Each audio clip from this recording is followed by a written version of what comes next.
기도 사역, 빌립의 전도 사역을 잠시 살펴보았습니다. 스데반의 기도는 세 가지 특징이 있었어요. 예수님의 이름으로 기도했고, 순교의 시간, 인생 마지막 순간에도 기도했고, 그의 기도는 원수를 품고 용서하는 기도였습니다. 빌립의 전도는요, 가까운 이웃들, 사랑하는 사람들에게 전도하는 것에 그치지 아니하고 이방인 지역으로 가고, 유대인과 이방인들은 서로 견원주간이었는데 그들에게 찾아가고, 또 이방인들까지 찾아가서 그들을 사랑의 품으로 품고 복음을 증거한 그런 사역이었다, 이렇게 말씀드렸어요. 한마디로 말씀드려서 스데반 집사나 빌립 집사는 품이 다른 사람들이었어요. 넓은 품으로, 그리스도의 품으로 모든 사람을 품고 용서하고 가장 좋은 것을 내어준 그러한 분들이었습니다. 그런데 그러한 이 초대교회 지도자들의 사역은 그들이 원래 인격이 출중해서 혹은 정말 마음이 넓어서 그렇게 사역한 것이 결코 아니었습니다. 진실로 그분들은 우리하고 다 똑같은 사람들이었어요. 그럼에도 불구하고 원수도 용서하고 모든 사람을 품고 최고 좋은 것을 나누어 주었던 것은 그들이 성령의 충만을 받아서, 즉 예수로 충만함을 받아 작은 예수가 되었기 때문에 그들을 통해서 예수님의 사역이 이어지게 된 것입니다. 그러므로 오늘 새벽에 우리에게도 소망이 있는 것이죠.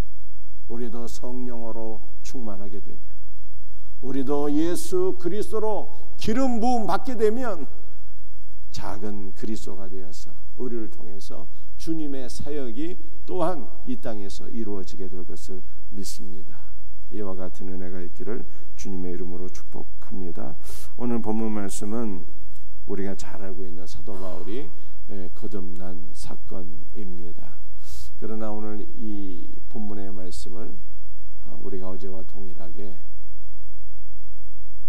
초대교회 한 위대한 지도자 아나니아가 사울을 품었기 때문에 사울이 사울 될 수 있었다라고 하는 관점에서 이 말씀을 다시 한 번 더 살펴보며 우리의 기도의 제목으로 삼기를 원합니다.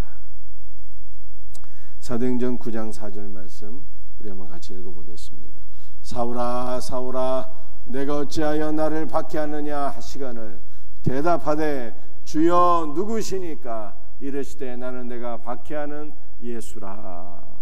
사울이 사내들인 공회에서 다메섹에 있는 신자들을 붙잡고 끌고 올 수 있는 권한을 받아가지고 다메섹으로 가는데, 길을 가다가 부활하신 예수 그리스도를 만나게 되었습니다. 주님께서 사울에게 물으셨죠. 사울아 사울아 내가 어찌하여 나를 박해하느냐. 여러분들, 사울은요 예수님 박해한 적이 없었어요. 사실은 그를 믿는 성도들을 박해했을 뿐입니다. 그런데 예수님은 사울이 교회를 박해한 것, 성도를 박해한 것을 나를 박해한 것으로 그렇게 간주하셨어요. 그래서 이 사도행전 특별새벽기도 시작할 때 제가 전한 말씀을 여러분들이 다시 기억할 필요성이 있습니다. 주님을 섬기는 것은 곧 성도를 섬기는 것이고요, 성도를 섬기는 것은 곧 주님을 섬기는 것이다. 여러분들, 이것이 매우 중요한 영적 원리입니다. 그러므로 우리는 정말 주님을 사랑하고 교회를 섬길 때 이것이 곧 주님을 섬기는 일임을 알아서 교회를 사랑하고 성도를 더욱 섬길 수 있는 귀한 은혜가 있기를 주님의 이름으로 축복합니다. 여러분들, 사울아 사울아 주님께서 부르셨어요. 그것도 하늘에서 강력한 빛이 사울을 비추며 하늘에서 주님의 음성이 들려오게 되었을 때 사울은 즉시 깨닫게 되었어요. 주님이 부르시는 것. 왜냐하면 하나님께서 모세를 부를 때도요, 이와 비슷했습니다. 모세 이름을 2번 부르셨거든요. 모세야 모세야 하며 모세 이름을 2번 부르셨을 때 모세가 가시떨기 가운데 불로서 임재한 하나님을 만나게 되죠. 오늘 본문의 상황도 마찬가지예요. 사울의 이름을 사울아 사울아 2번 부르셨을 때 이 사울이 직감적으로, 구약성경을 너무나도 잘 알고 있었던 사울이 직감적으로 하늘에서 하나님께서 나를 부르시는 것 같구나 이렇게 생각되어서 주여라고 고백했어요. 주여 누구십니까? 이렇게 질문하게 됩니다.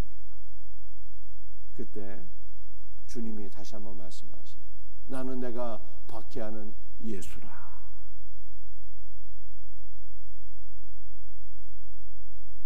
여러분들 다시 한번 주님이 말씀하시는 거죠.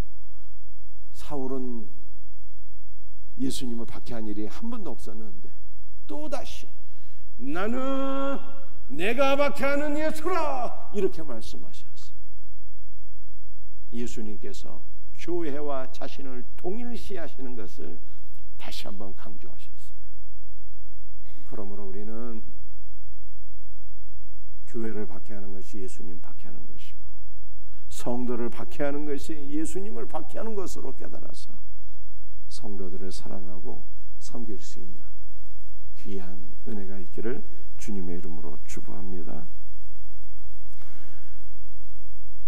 사도행전 9장 14절 말씀입니다. 같이 한번 말씀 읽도록 합니다.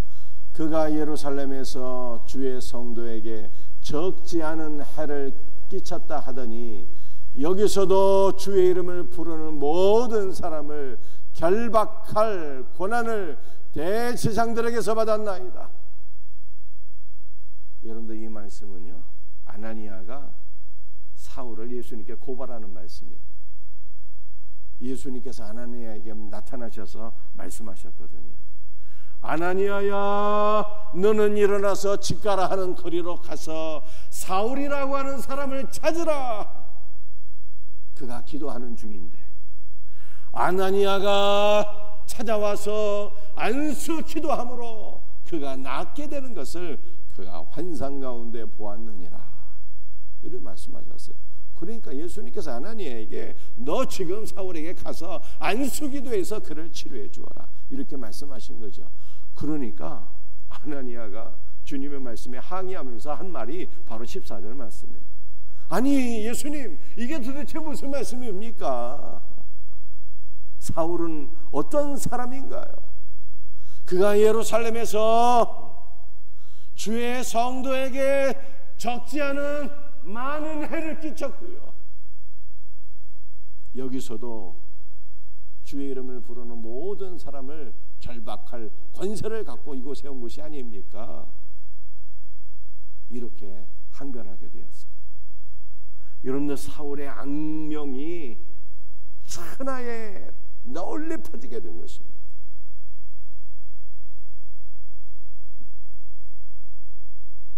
여러분들, 다메섹은요 이스라엘 밖에 도시잖아요. 다른 나라에 다른 나라. 그런데 예루살렘에서 교회를 박해한 사울의 악명이 얼마나 자자했으면 나라 밖에 있는 다메섹이라고 하는 도시까지 그의 악명이 퍼져서 아나니아가 그의 이름을 알고 있었다는 거예요. 그러니까 사울이 얼마나 교회를 핍박했는가라고 하는 것을 우리가 잘 알 수 있는 말씀이 되겠습니다.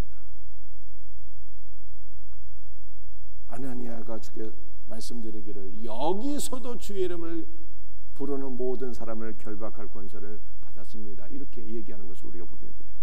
그런데 여러분들 14절에서 우리가 한 가지 주목할 말씀이 있습니다. 성도를 아나니아가 뭐라고 고백을 했을까요? 성도를 아나니아가 어떤 사람으로 표현했습니까?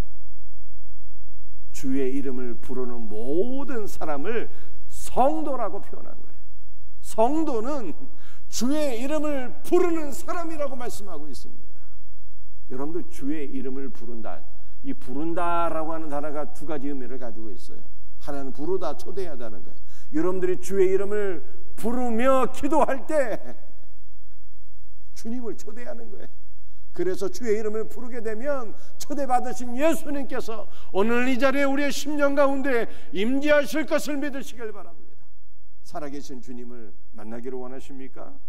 주님의 영적 임재를 경험하기를 원하십니까? 주님의 이름을 부르세요. 여러분도 주님의 이름을 부른다라고 하는 것은요, 호소하다, 상소하다라고 하는 뜻이에요. 호소하고 상소하는 것은 지금 너무 억울한 일을 당하게 되었는데 나를 도울 사람이 없어서 하나님께 호소하는 거예요. 이게 법적인 용어예요. 재판장이신 하나님께 나의 문제를 맡기고 상소한다, 이런 뜻이에요. 그런데 하나님께 상소하는 것은요, 이 땅에서는 나를 도울 리가 없기 때문에 하나님을 의지함으로 하나님의 도우심을 간구하는 거예요. 나의 문제를 하나님께 내어 맡기며 하나님께 호소하고 주님의 도우심을 사모하며 간구하게 될 때 도우시는 하나님을 만나게 될 것을 믿으시길 바랍니다.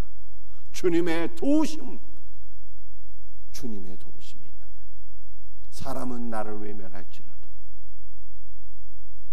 내가 주님의 도우심을 의지하며 기도할 때 우리 주님은 우리의 호소를 들으시고 반드시 응답해 주실 것을 믿으시길 바랍니다.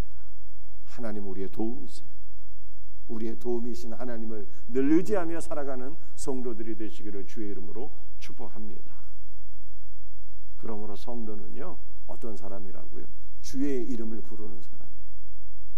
늘 주님의 이름을 부르며 기도하시고 늘 주님의 이름을 부르며 주님을 의지하는 성도들이 되시기를 주 예수의 이름으로 축복합니다. 사도행전 9장 15절 말씀입니다. 함께 말씀을 같이 읽겠습니다. 주께서 이르시되 가라, 이 사람은 내 이름을 이방인과 임금들과 이스라엘 자손들에게 전하기 위하여 택한 나의 그릇이라. 주님이 너무 놀라운 말씀을 하셨네요. 주님이 사울의 악명을 우리가 너무나도 잘 알고 있습니다. 사울이 예수의 이름을 부르는 사람을 결박하기 이곳에 왔는데 내가 어떻게 그 사람에게 가서 그를 위하여 기도할 수 있겠습니까? 라고 주님께 말씀드렸는데 우리 예수님은 이렇게 말씀하셨어요. 가라. 사울이 너의 원수일지라도 사울에게로 가라 말씀하셨습니다.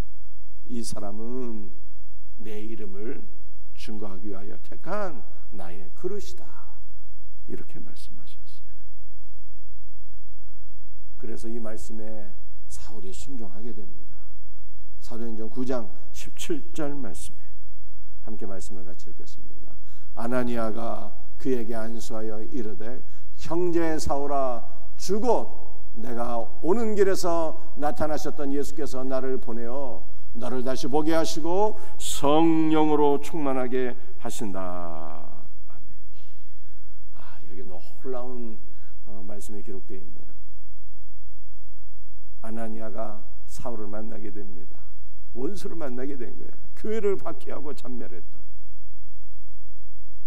원수를 만나게 되었어요. 그런데 원수에게 뭐라고 지금 선포하고 있습니까? 형제 사울아, 이렇게 선포하고 있습니다. 예수 그리스도 안에서 원수가 형제로 변화된 것입니다. 아나니아는 이제 사울이 더 이상 예수를 믿는 성도들을 대적하는 원수가 아니라 주 예수 그리스도를 믿음으로 말미암아 사울이 하나님의 자녀가 되었고 사울이 그리스도 안에서 자신의 형제가 된 것을 선포하고 있습니다. 사울이 이 말씀을 듣고 얼마나 깜짝 놀랐을까요? 또 얼마나 미안하고 얼마나 기쁨이 충만했을까요? 사울이 아나니아를 만나게 되었을 때 정말 부끄러워서 어디 막 숨고 싶었을 거예요. 그동안 교회를 박했던 것이 너무 양심에 가책이 되어서 죽구멍이라도 숨고 싶었을 심정이었을 것입니다. 그런데 아나니아가 선포하잖아요. 형제 사울아 하면서 아마 그를 안아주었을 것입니다. 위로해 주었을 것입니다. 그를 위해서 떠난수하며 기도해 주었을 때 사울의 마음에 기쁨이 충만했습니다. 왜냐하면 그리스도 안에서 아나니아에게 의해서 하나님의 가족으로 받아들여졌기 때문입니다. 내가 이제는 하나님의 가족의 일원이 되었구나 라고 하는 이 영적 기쁨이 사울에게 충만하게 임하게 된 것을 성경이 말씀하고 있는 것입니다. 아나니아가 사울을 형제로 받아주게 되었을 때 어떤 역사가 일어나게 되었을까요? 놀라운 역사가 일어나게 되었습니다. 기독교 역사상 가장 위대한 영적 지도자 사도 바울이 아나니아의 품에서 탄생하게 된 것을 믿으시기를 바랍니다. 이 말씀이 사도행전 9장 20절부터 기록되어 있어요. 사도행전 9장 20절, 21절 말씀 한번 같이 읽어볼 수 있도록 하겠습니다. 함께 말씀을 같이 읽도록 하겠습니다. 즉시로 각 회당에서 예수가 하나님의 아들이심을 전파하니 듣는 사람이 다 놀라 말하되 이 사람이 예루살렘에서 이 이름을 부르는 사람을 멸하던 자가 아니냐. 여기 온 것도 그들을 결박하여 대제사장들에게 끌어가고자 함이 아니냐 하더라. 사울이 아나니아에 의해서 형제로 받아들여지고 하나님의 가족으로 받아들여지게 된 이후에 즉시로 나가서 예수께서 하나님의 아들이심을 전파했어요. 그런데 사울이 예수 그리스도를 전파하게 될 때 유대인들이요 다 놀라게 되었습니다. 다 놀라게 되었는데 회당 안에 있는 유대인들이 다 놀라게 되었는데 이 놀라다라고 하는 말이 보통 놀란 게 아니에요. 유대인들이 막 제정신이 아닐 정도로 놀라게 되었어요. 미칠 정도로 놀라게 되었다는 거예요. 회당 안에 있던 유대인들이 사울은 자신의 편이라고 얘기했는데 여기 온 것도 이곳에 있는 나사렛 이단의 괴수 예수를 믿는 자들을 결박하기 위해서 온 줄로 알았는데 오히려 예수의 이름을 선포하게 될 때 유대인들이요 제정신이 아니게 되었다 이렇게 말씀하고 있어요. 왜냐하면 이 사울이 본래 어떤 사람입니까? 이 이름을 부르는 사람을 멸하는 자였어. 멸하는 자. 예수의 이름을 부르는 사람들을 멸하는 자였습니다. 멸한다는 것이 사람을 죽이고 사물을 파괴하다는 뜻이에요.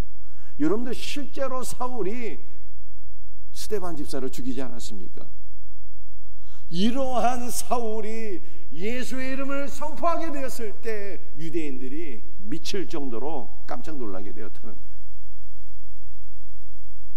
놀라운 복음의 전도자 사울이 탄생하는 순간입니다. 사도행전 9장 20절 22절 말씀을 같이 읽어보겠습니다. 함께 같이 읽겠습니다. 즉시로 각 회당에서 예수가 하나님의 아들이심을 전파하니 사울은 힘을 더얻어 예수를 그리스도라 증언하여 다메섹에 사는 유대인들을 당혹하게 하니라. 아멘. 여러분들 사울이 하나님의 가족으로 받아들여지고 난 이후에 복음을 증거했는데 어떤 복음을 증거했을까요? 예수가 하나님의 아들이시다. 예수가 그리스도이시다. 이것을 증거했어요. 그런데 이 사울이 증거한 이 복음은요 바로 베드로의 신앙 고백이었습니다. 베드로가 예수님을 만난 이후에 뭐라고 신앙 고백했습니까?